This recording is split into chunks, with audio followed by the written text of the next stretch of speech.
Let's jump right into a question that affects pretty much all of us. Are our schools actually working? It's a huge issue, right? We're talking massive investments, millions of people, and really the future of our society. So let's dig in. Think about it. Every single year, we pour billions and billions of dollars into our education systems.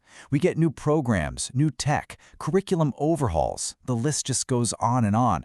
But after all that, when the dust finally settles, how do we have any clue if it made a real difference? Are we actually getting what we pay for? I was right. To even begin to solve this mystery, we've got to start thinking like investigators.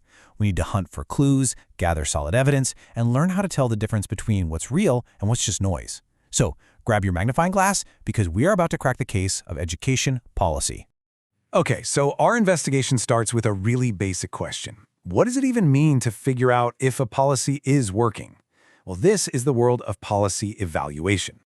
Now, here's what I find really interesting about this definition. It's got two parts. See, it's not just about asking, hey, do we do the thing we said we were going to do?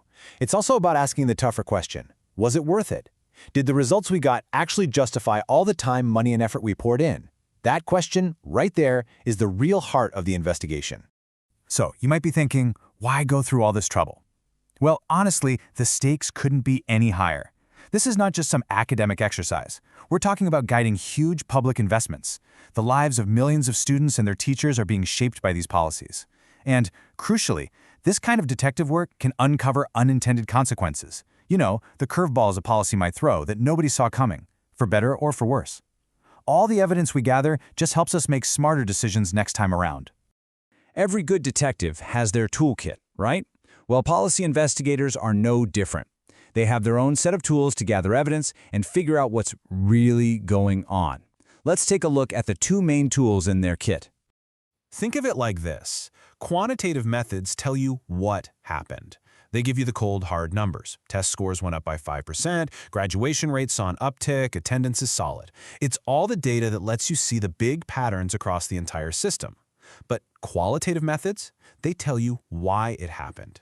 This is where you get your hands dirty, you know? You're doing interviews, visiting classrooms, digging into case studies to really understand the human story behind those numbers. And of course, the best detectives always use both tools. When you combine the what with the why, that's when you get the complete picture. You don't just have the data, you have the story that explains the data. And that is an absolutely powerful combination for getting to the truth. Okay, so we've got our tools, but what kind of clues are we actually looking for? Because not all evidence is created equal. Sometimes we're just checking in on a case that's still in progress, and other times we're there to deliver the final verdict. I absolutely love this analogy. Monitoring is like the detective's stakeout. It's this continuous check-in while the policy is still rolling out. It's asking, are we on the right track? It gives you the chance to make little tweaks and adjustments along the way. Evaluation, on the other hand, that's the final verdict. It happens after everything is said and done, and it asks that one big question, so, did we actually achieve our goal? So when we're on the case, these are the immediate clues we're hunting for. Are students actually learning more? Are more kids staying in school? Is education becoming more accessible for everyone? These are like the fingerprints at the crime scene, the concrete signs that tell us if a policy is having the effect it's supposed to, right here and now. But then you've got the long game. And this is about so much more than what happens inside a classroom. The real, lasting impact of an education policy, well, that can take years to show up.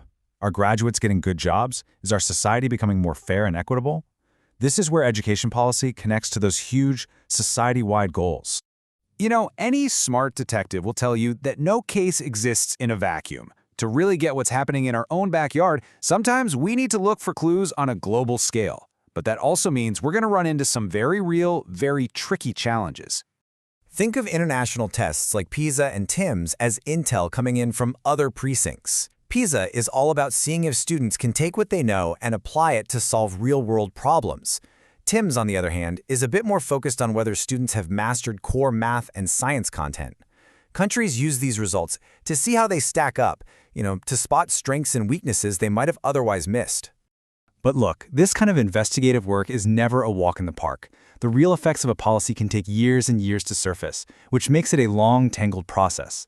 It's also incredibly difficult to isolate the impact of just one policy when there are so many other things going on, like a student's family background or a school's funding. Throw in some missing evidence and a dash of political pressure, and you can see why finding a clear, simple answer is such a massive challenge. Okay, enough with the theory. Let's put our detective skills to the test with a real-world case file that has had experts scratching their heads for years: the education system in Vietnam. So here's the central mystery.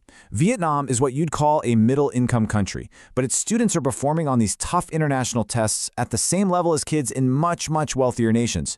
Just look at that gap. Low national income, but these incredibly high PISA scores. How is that even possible? What's the secret? Well, after a deep investigation, the evidence revealed it wasn't just one magic bullet, but a whole combination of factors all working together. You've got a really strong national commitment to education, clear and consistent curriculum standards for everyone, a laser focus on the basics, foundational learning, and a really effective system for preparing teachers. Top it all off with powerful support from parents, and you start to see the recipe for this amazing success story. All right, we've gone over the tools, we've looked for clues, we've even cracked a real-life case file. So, after all this investigating, what's the final verdict? What's the whole point of all this? The entire goal of all this detective work is to get to this: evidence-based policymaking. This is the big idea. It simply means making our decisions based on what the evidence, the data, the research, the real results actually says. It's about letting the facts lead the way, instead of just relying on political assumptions, ideology, or what just feels right. And that right there is why this matters so much. Being a policy detective isn't about pointing fingers or proving someone wrong. It's about learning. It's about seeing what works, what doesn't, and trying to understand why, so that we can adapt and make smarter, better choices for every single student out there. But all of this leads us to one final, and maybe the most critical, question. We can gather all the evidence in the world, but that evidence has to actually be used and used well. So the challenge for all of us is this: how do we make sure these hard-won facts are used to actually build better schools, and not just as ammo to win political arguments? That's something we're thinking about.